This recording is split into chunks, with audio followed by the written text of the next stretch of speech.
దేవుని నామానికి మహిమ కలుగుగాక. ప్రియ దేవుని బిడ్డలారా, ప్రతి ఉదయకాలం ఈ దినం దేవుని వాగ్దానం చూస్తూ దేవుని నామాన్ని మహిమపరుస్తున్న ప్రియ దేవుని బిడ్డలందరూ ప్రత్యేకమైన వందనాలు. దేవుని బిడ్డలారా, ఈ దినం దేవాలయ దేవుడు మనతో ఏం మాట్లాడుతున్నాడు చూద్దాం. యెషయా గ్రంథం 46వ అధ్యాయం 4వ వచనం చదువుకుందాం. ముదివి వచ్చే వరకు నీవు ఎత్తుకొని వాడు నేనే, తల వెంట్రుకలు నెరిగి వరకు నీవు ఎత్తుకొని వాడు నేనే, నేను చేసి ఉన్నాను చంక పెట్టుకుని వాడను నేనే, నిన్ను ఎత్తుకొంచు రక్షించు వాడను నేనే. ఈరోజు దేవుని బిడ్డలారా, దేవుడు ఏమని మనకు తెలియజేస్తున్నాడంటే, నిన్ను మరి విడువక ఎడబాయక హత్తుకునే వాడను నేనని తెలియజేస్తున్నాడు.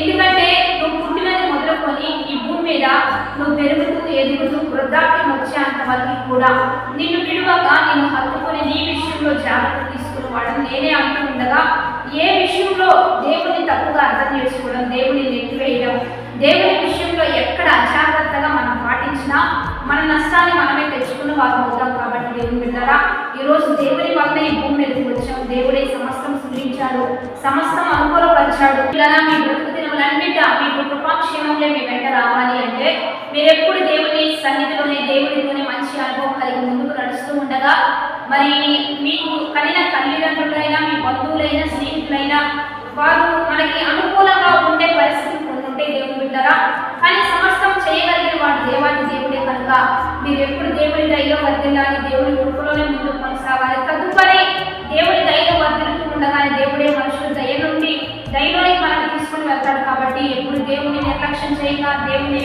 మరి నెట్టివేయక, మరి మీ సొంత జ్ఞానాన్ని, సొంత ఆలోచనలు, సొంత తెలివిని ఆధారం చేసుకోనక దేవుని బట్టి ముందుకు కొనసాగడం. దేవుడు అంటున్నాడు, నేను ఎత్తుకుని వాడని నేనే, నేను హత్తుకునేవాడు నేనే, నీ తల మెరిగే వరకు నీ వెంట ఉండి నేను బలపరచువాడు నేనే అంటుండగా, ఇంత గొప్ప దేవుని కలిగి ఉన్న నీవు అనేకులకి దీవెనకరంగా ఉంటూ అనేకుల్ని దేవుని ఎదుగు నడిపిస్తూ ఆ ప్రేమను పొందుకుంటూ మనం కూడా అంతగా దేవుని ప్రేమిస్తూ దైవికంగా ముందుకు వెళ్దాం. ఈ దినం అంతా కూడా దైవికంగా నడుచుకుందాం. దేవుని పరిరక్షణలోనే ఉంటూ మేలే చేద్దాం, మంచి చేద్దాం.